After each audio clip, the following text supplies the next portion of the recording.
মেরো না, আমি একজন সর্দার, নেতা, লিডার, আমার ছেলেকে এইভাবে মারা হয় সমাজের কাছে একটা বদনাম হয়ে যাবে। আমার ছেলেকে জঙ্গলে নিয়ে যে বেঁধে দাও, হিংস্র জন্তুরা আমার ছেলেকে খেয়ে নেবে। ইকরামাকে বেঁধে দেওয়া হলো। জঙ্গল থেকে হাজারো মানুষ এসছে, হাজারো জীব জন্তু আসতে লেগেছে, কিন্তু ইকরামার কাছে এসে গোল করে সবাই দাঁড়িয়ে গেছে। সবাই ইকরামাকে দেখতে লেগেছে, কেউ খাচ্ছে না, কেউ আগে আসছে না। ইকরামা বলতে লেগেছে, এ জঙ্গলে হিংস্র পশুরা, কেন তোমরা আমাকে খাচ্ছ না? আমার মতো হতভাগ্যবান আর কে আছে? আমার বাবা নিজে আমাকে মৃত্যুর কোলে ঠেলে দিয়েছে, তোমাদের কাছে আমার বাবাই তোমায় পাঠিয়েছে, তোমরা আমাকে খেয়ে নাও। আমার দুঃখ আমি রাখবো কোথায়? এই জন্য তোমরা আমাকে খেয়ে নাও।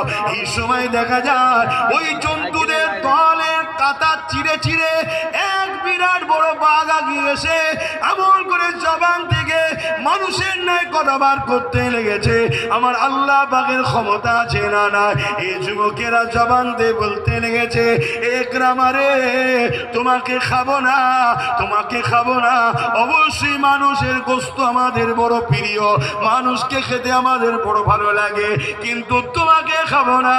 কেননা তোমার শরীর থেকে সাইয়্যিদুল মুরসালিন রাহমাতাল লিল আলামিন নবী মুহাম্মদ রাসূলুল্লাহ খুশবু বাহির হচ্ছে। আরো জোরে বলুন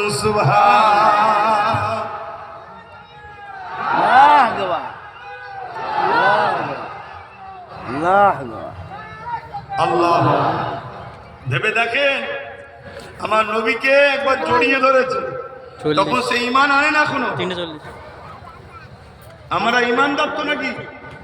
আমরা যদি নবীর সুন্নতকে জড়িয়ে ধরতে পারি, তাহলে আমাদেরকে কি জঙ্গলের বাঘ খাবে?